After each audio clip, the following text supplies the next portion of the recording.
So in this video, I want to do a bit of a reaction to Monta Sensei's video talking about anime screenwriters called out as an activist Bocchi the Rock, because I definitely think there's some interesting discussions to be made. I talked about it briefly in another video.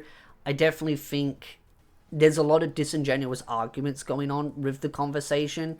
It's definitely going to be a conversation that I think is going to continuously brought up. But I think at the end of the day, people are going to interpret the drama however they want, especially those that are defending sort of what's happened. I think they're trying to sort of look at it the way they want to look at it, but we'll go into the video itself. I've never seen Bocchi the Rock, but this scandal surrounding this anime speaks to a larger problem that threatens the medium as a whole. This woman, activist, fire her ASAP. If it's one thing I've learned over the past decade or so, it's that political correctness spreads like a virus. Compared to the anime Shiki, where you have a vampire-like being moving into a village with one goal only, to multiply and take over, turning the village people one by one into vampires or Shiki. And it's just like activists. They move into a creative space, and one by one, they turn true creatives into activist-minded people until one day you wake up and ask, what the fuck happened? Hey! Because that's what activists do. They masquerade as creatives. It's like I always say, activists don't curate, they only infiltrate. Now before I get into That's some slick words right there. I like the way that kind of like slid very nicely together. I absolutely agree, and I think it's become worse over the years.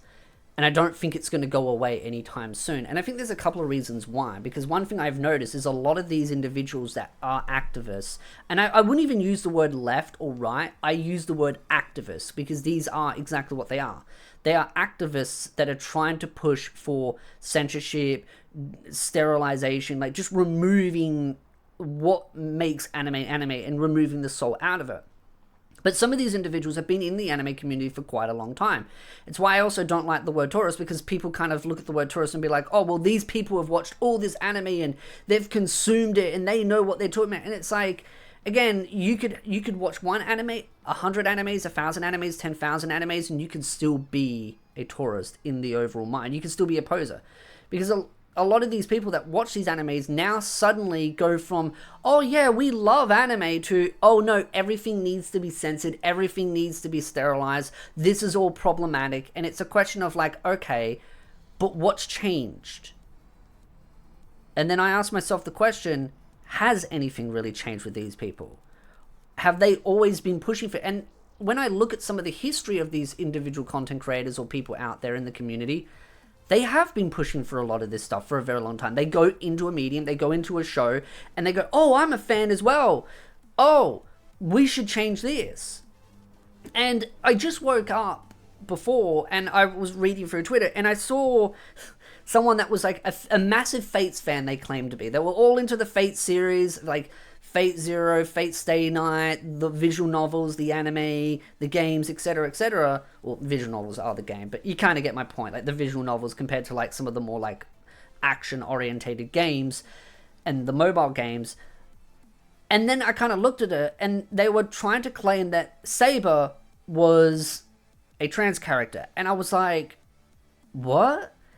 It was like they were pushing it, and then in the comments they were going, oh well, this is just my headcanon. And then people were like, well, where's the proof of it? And they're like, this random interview, they took something and they were kind of like twisting the context, and people were just like, no, it's not. It's literally, the definition of it is not, it doesn't work. And then you kind of find out that they started like preaching a bunch of stuff from the story, and people were like, wait, you haven't even played the game, you don't even, like, you know nothing about the story, do you? And that's when I kind of started to realize, I was like, wait, these people don't even consume the media, they just claim to be a fan. It's just like, imagine if, and I use an example, if I went into Mushoku Tensei community and never read the light novels. I just say this, and I actually know a Twitter account that does this.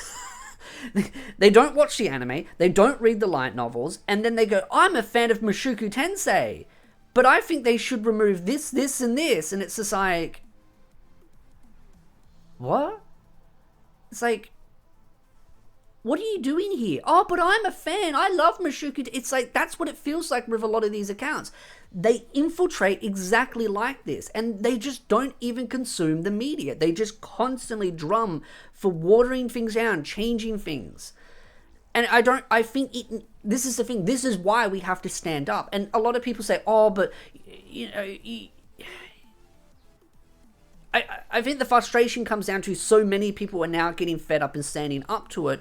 But at the same time, the activists doing this, they are in numbers. It's not like it's a small fringe group. These have channels. They have large influences in the anime. They're not like as big as, say, like Joey the Anime Man. But they definitely have influence. They definitely have sway. I mean, they get interviews with voice actors and script writers that are openly bragging that they're going to vandalize your favorite product, and then they give them a voice and say, look, these creators, these people are really great. And it's like, then they claim themselves, oh, but we're big anime fans, we've watched more anime than you. And it's like, it's very clear that it's all just posturing. And so that's why so many of us are saying, you know what, fine, we'll stand up against them. Because the more of us that stand up against it, the larger our voices stand, and the more likely we are able to actually show that the wider anime community is not happy with these changes. Because they want to shut you down, they want to shut you up, so that it seems like they're the majority of the community, so that they can get the changes they want. That's why a lot of these accounts, these activists and posers, want me silenced. I've found out through sources that they are getting scared, they're getting angry, and they're trying to silence any small channels they can, which is why I'm willing to back other channels up and stand by them back to back, shoulder to shoulder, when potentially activists start coming after them. Because at some point, no matter your size, they will try and shut you down. It's one of those where sometimes they will see you too small to care about, but then once you get to a certain size, they start to get scared. Her background, like wanting to raise her son to be genderless, but when he got into Ultraman and Kaijus at age 2, naturally saying things like, a man should keep his promises, she responds with, I feel like I need to teach him a lot of things, which that there says it right. Says it all right there. That this individual is trying to force their kid, in a sense, there's a couple of words I could use,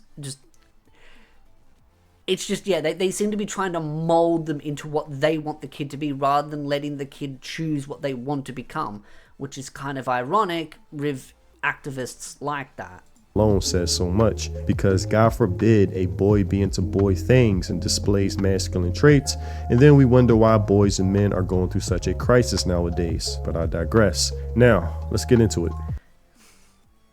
Yeah, we have a severe mental health problem going on in this world, and especially in the anime community. Erika Yoshida, screenwriter of Bocchi the Rock, and Wings of a Tiger, talks about the harmfulness of anime and expression. Just because it's an anime, expression doesn't mean anything goes. The seriousness of the problem is clear, especially in the case of works that depict teenage girls, such as Meibashi Witches, which, if applied to real life, would amount to sexual exploitation of minors. Just because it's an anime doesn't mean anything goes. I think it's important to keep in mind that it's a drawing, but it's made by minors. This woman, Harpy Lady, sounds like someone straight out of Collective Shout.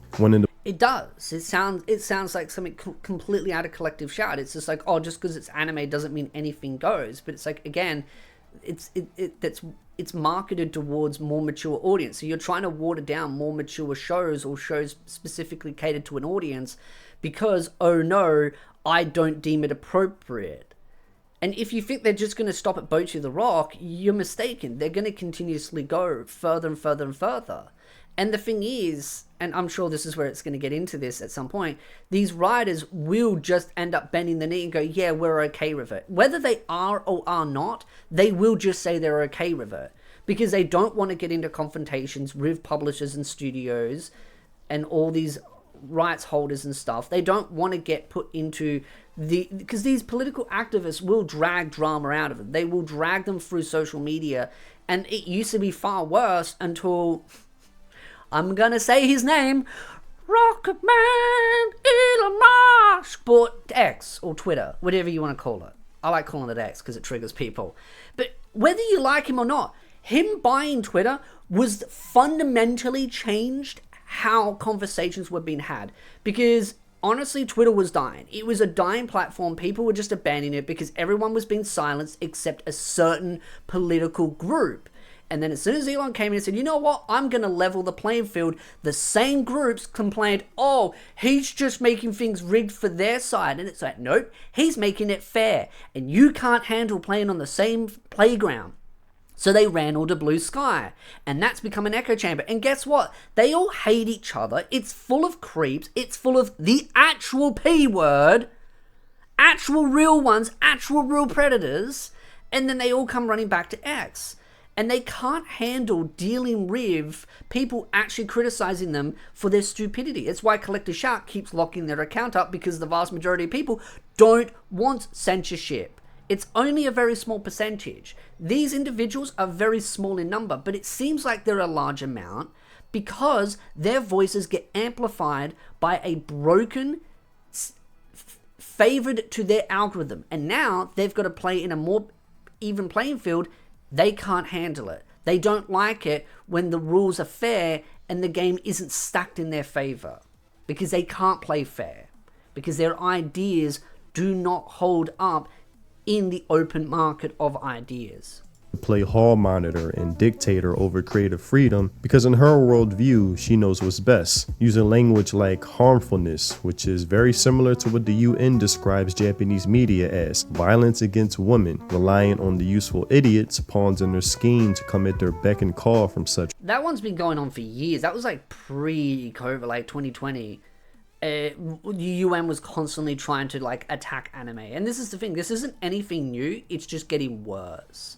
And that's why more of us have to stand up against it. Phrases. I don't know what it is with these mentally ill people that can't distinguish between fiction and reality, but they refer to these characters, teenage girls in her case, like the real people. It's nonsense. Saying things like sexual exploitation of minors, as if the artist herself is conducting some type of human trafficking ring, rounding these drawings up in a van to do her bidding. What an idiot.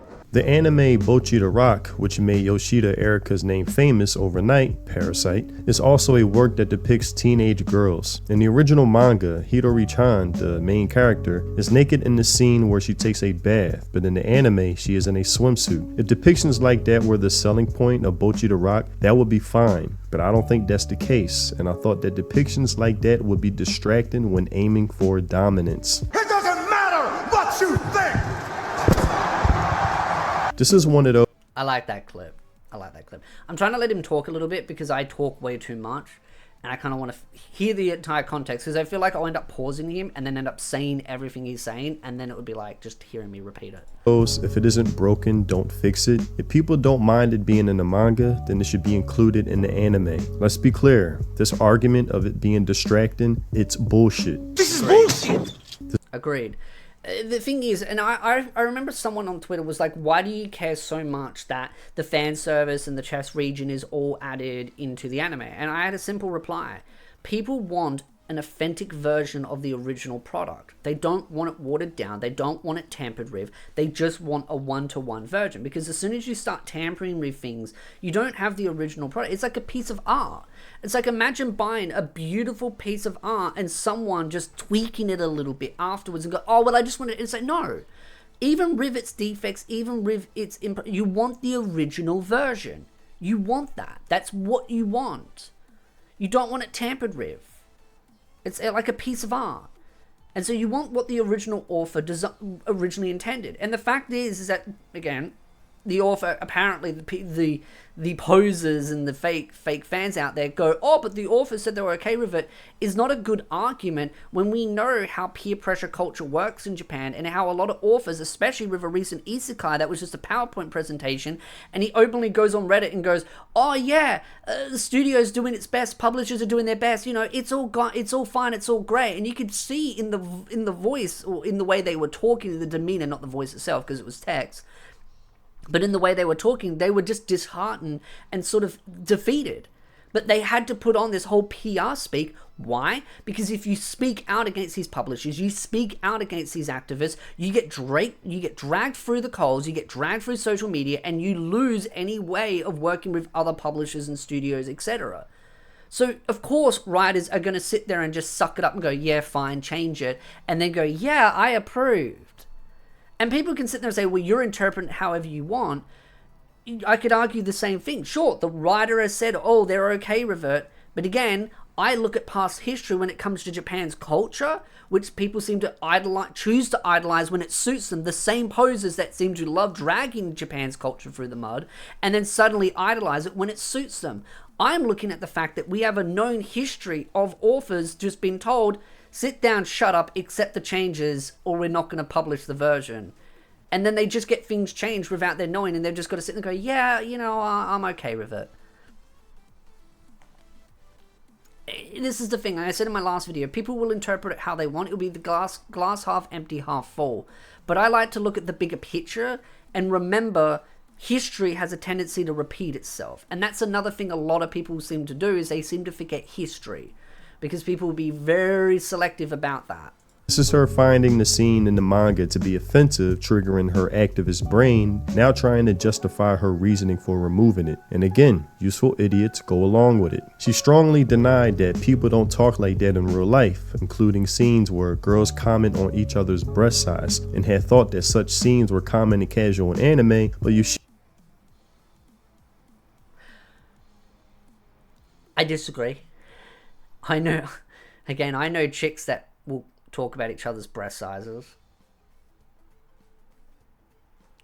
It's not like it's a super common conversation, but it's definitely one that comes up. I think anime, of course, maybe over-exaggerates it, but again, it's fiction. It's not meant to be exactly one-to-one to real life. Cheetah declared that unless that's the selling point of the work, it's just noise. You fucking people. Spoken like a true fucking tourist. You know, Joey the anime man made a good point recently of how tourists operate. They come into a space wanting to rid it of everything that's common in said space, then morally grandstand saying this is the proper way this space should be conducted. Referring to anime, I really do hope, and I'm putting out hope that Joey comes back into the anime community the way he used to be. I don't want the old jaded bitter Joey. I want I say old jaded bitter. The old jaded bitter version of Joey that's kind of like the current version. I want old Joey. I want like old school Joey before 1 million subs, before 500k. I want the old version that used to love anime, that used to be very adamant on defend it. The one that used to make hour-long videos on visual novel Let's Plays. I want old school Joey back. And I don't know what's changed in him to go in the direction that he went into. Maybe something's changed. Maybe he just kind of grew to hate anime. And this is the thing. I said to someone the other day, I said, I love anime. I hate the anime community. And the anime community sometimes makes me grow to hate anime because of just how stupid shit is. And so that's why I said in another video that I will quit YouTube before I grow to hate anime. Once I start to see the signs in my own mind, I start to sit back and go, okay, what do I need to do to, if I want to keep doing YouTube, protect myself from growing to hate anime? What do I need to do? Because if I get to the point where I'm like, I have to make an ultimatum between YouTube and loving anime, I will choose loving anime over doing YouTube. I will just quit YouTube. I don't think people understand, and I said this on Monta Sensei's stream. If YouTube banned my channel today, both channels, and all my social media apps, I wouldn't lose any sleep over it. But what I do get frustrated about is political activists and posers trying to water down and censor things, which is why I'd rather use my platform to criticize these people and call them out and allow fans to rally behind and feel like they're not alone. There are many channels doing it, and it's important that many of us do it, because when we get alienated, these other channels seem like the larger voice. I'm going to kind of repeat myself there, but I just want to emphasize on it. Tropes as noise shows you. That's also why I want Joey to come back to our side, because his voice is very powerful, and he made a lot of valid points in that video. Some not quite I agree with, but he made some valid points, and credit where credit's due. Have no business being in anime. Get the fuck out! If anyone has watched anime their whole life, you're familiar with countless scenes where a bunch of girls are in a hot tub or hot spring, whatever setting, and one girl obviously has large breasts, and all the other characters comment on it out of envy or fascination, whatever, even going as far as to grab them, squeeze them, juggle them, point at them, while the girl herself gives off a sensitive expression. I'm very aroused. It's funny, it's comedy, it kind of fulfills a male fantasy in a way. This appeal to is this. Fun story, actually. It was Halloween, and I was at a female friend's place, and we were talking about something, and I don't know how the topic of melons came up, and I just sat there, and I was just like, yeah, you've got like massive melons. And she's like, why, you want to touch them? I was like, yeah, but I'm not going to. And she's like, go for it. I did it. Realistic is nonsense. That's not why we watch. You can say the story is not real. It happened. And they watch my content, so they might end up being in the comment section. These stories. I would say her changing the girl from being naked to being in a swimsuit while taking a bath is unrealistic. What girl wears a swimsuit while taking a bath in her own house? Pay no attention to these hypocrites, Neo. Like I said, it's just a way to justify her activist bullshit. First of all, the original work is fantastic, and the original creators are very cooperative. The director, staff. Very cooperative, yes. I'm sure there wasn't any twisting arms whatsoever. And music team are all working hard. Even at the production stage, I thought this was a work that could dominate, but if there are any issues like this, it will stop many people from watching. No, it wouldn't. That's just bullshit. Absolute bollocks. Absolute bollocks. You'll get the activists complaining, but the wide majority of anime fans will enjoy it just fine. No, it would not. Something I noticed about activists is that they constantly had to convince themselves of a delusion they made up, a false reality to justify what they're doing. Like, if we don't do that, then this will happen. Realistically speaking, there's no way someone's breast would continue to shake unnaturally while playing the guitar, and if that kind of depiction was included, I would hesitate to show the work to my young son, whether or not I wish. Yeah, but the show isn't...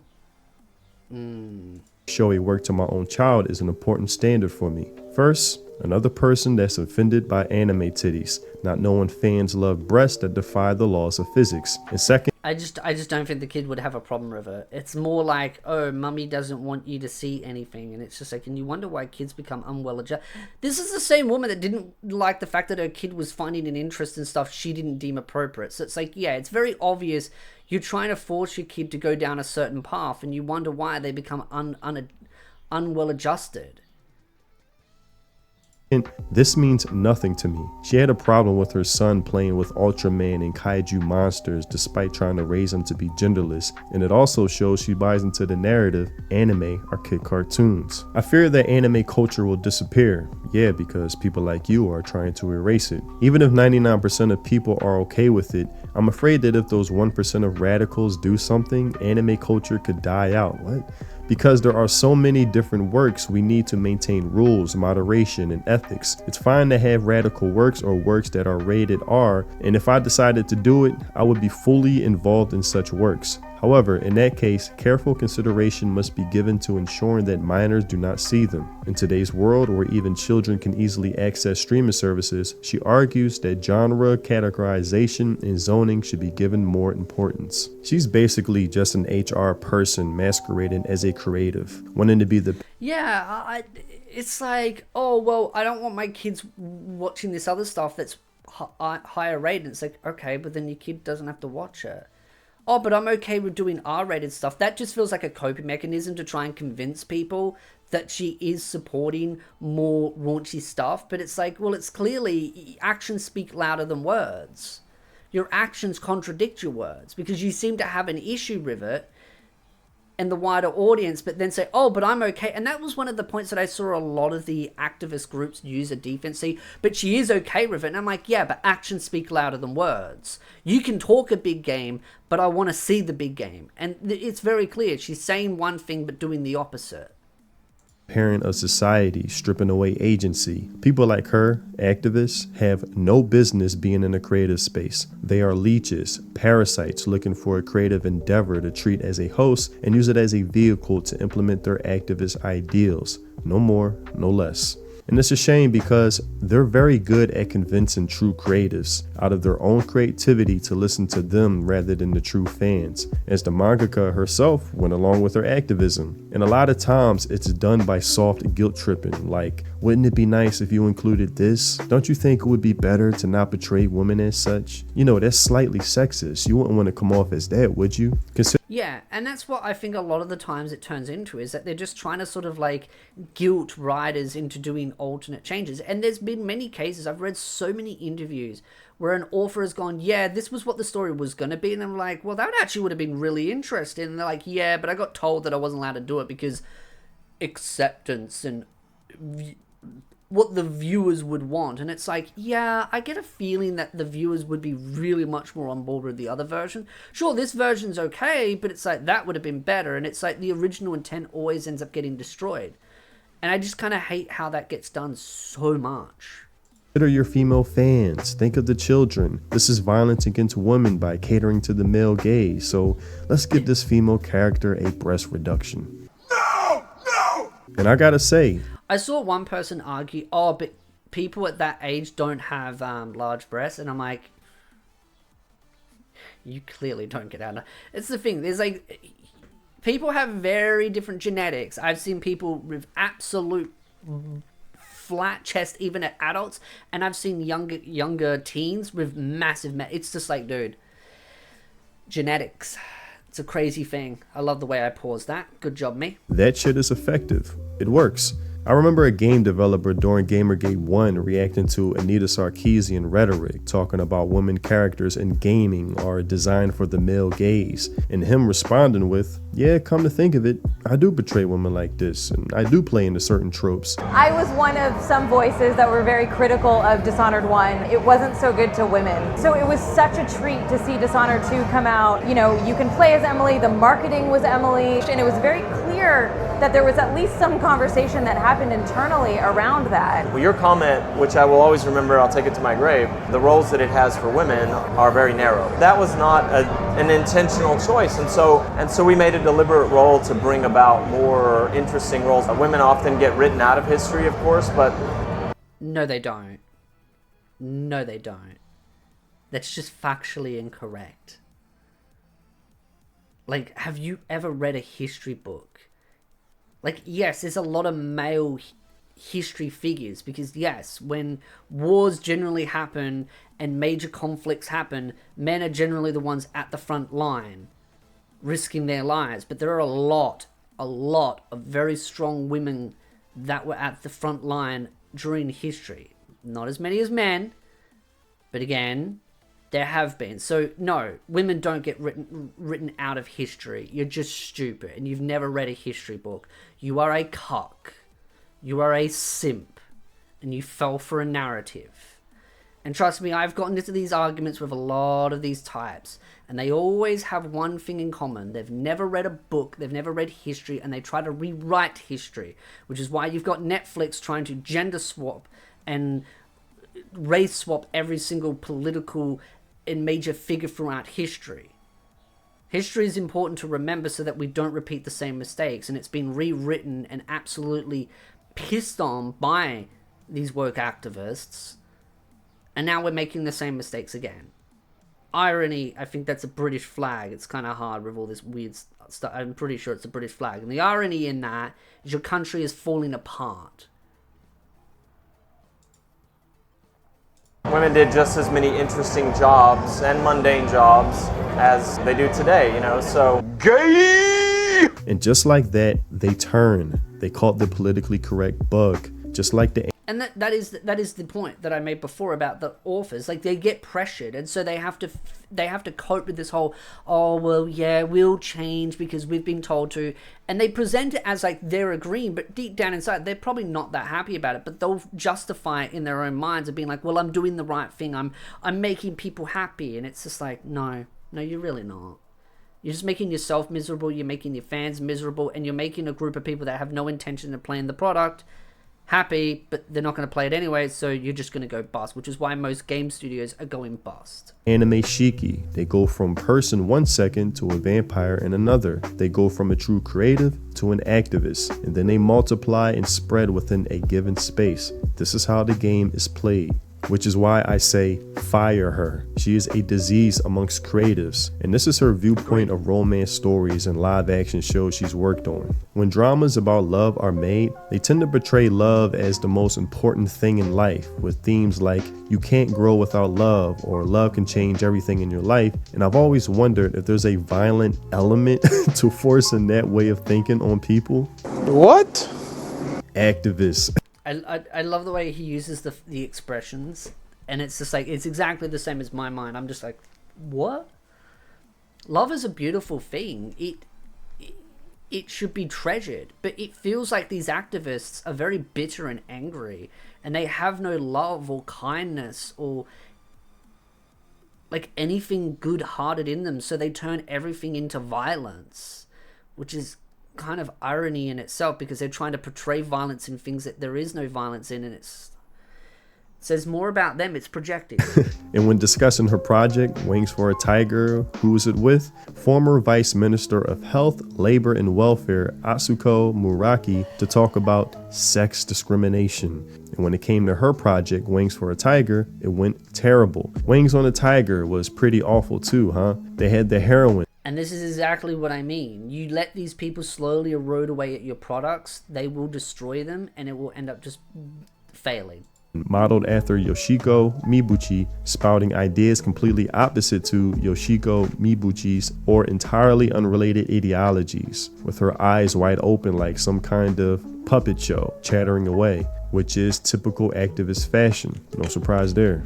And I'll be honest, when I learned about this, I was a little blackpilled. It's one thing to have Western activist infiltration occur, but to see the rot occurring from within is another thing. But what reassured me was seeing the immense and massive backlash from the Japanese fan base. Yeah, and that's the thing. I saw some people attacking Chibi reviews saying, oh, the only reason why this did well. Why the hell is my phone going on right now? So I just got off the phone. If you wanted to know what the ringtone was, it was Data Live. I might have to edit that out, because I don't know if YouTube will get narky. So the point that I was making is, I remember when Chibi Reviews was getting attacked, saying people were like, oh, the only reason why this is getting attention is because Chibi Reviews is trying to stir drama, blah, blah, blah. And even the Japanese politician came forward and was like, actually, it's quite big in Japan. Like, already people are getting really angry about this, and it wasn't even just fans, it was other writers that are like, yeah, no, this shouldn't be ongoing, because a lot of writers understand that there's a lot of peer pressure that goes on behind the scenes. There's a lot of like bending the arm to make writers appease to what is acceptable within the anime sort of industry and these activists. And so when people are going after Chibi saying, oh yeah, he's just pushing a bunch of narrative stuff, it's like, no, he's just highlighting what's going on within the Japanese community. So it was good on that. Completely obliterating this woman activist looking to corrupt Japanese media, along with the Mishoku Tensei author voicing criticism, which this dude just keeps giving me reasons to support him, saying things like, words like noise or exploitation are also conveniently used in SNS to bash things people don't like. Yep. So even if the context doesn't carry that much of a negative connotation, when someone officially involved uses them, it tends to stir up unnecessary controversy. Along with the Gundam director chiming in, I might not really like the term noise. For example, when I'm putting together a compilation or something, cutting parts out is done reluctantly because every part is originally necessary and I want people to see it. Yes! See, these are true creatives who actually understand the art form versus an activist, and I love to see it. I love that there is an overwhelming consensus that activists aren't welcomed in creative spaces. I'm glad people have awakened, especially in Japan, to this problem. Seeing so many franchises and fandoms destroyed due to these activists acting like leeches, and I have no sympathy when they lose their jobs, being shown the exit. Get the fuck out! But that's all I have for this video. Tell me what you think in the comment section below. Creators, fans, you have to stay vigilant against these types. They are skilled at weaseling themselves into a space only looking to corrupt it. This goes for all fandoms of any realm. These activists are like demons in free rent. They only use speech to manipulate you, to persuade you, and to fool you until they eat you alive. Stay clear, stay alert, and this problem will always try to persist, but I have faith people are now aware of their methods. Also, if you haven't already, check out my music links in the description. If you love those Samurai Champloo lo-fi mellow boom bap vibes, then my music is definitely for you. And if you want to support me and the content I create, consider joining my channel. Becoming a member is much appreciated. Thanks for watching, and I'll see you in the next video. Free. And I love what he said at the end, where it's one of those where, and I highlight this, is that if we don't stand up and call this stuff out, these individuals will silence us. And they want to silence each and any individual one by one so that our voices become less seen and less collective. Because the vast majority of us, I think the vast majority of us, don't approve of this. And it's very prevalent, it's very obvious within the Japanese community, within the other authors, manga, light novels, etc., but it gets seen as this is what people want because the activists are the ones that are kicking and screeching and trying to silence other channels. It's why I've stated in a couple of videos there are certain channels that want me silenced. And I could definitely name one that's quite large that's trying to silence me. But I might save that for a future video. Because I've definitely found out some interesting stuff about some of these larger content creators that don't make them seem like the most pleasant people. And these activists, they aren't pleasant people. They're very manipulative.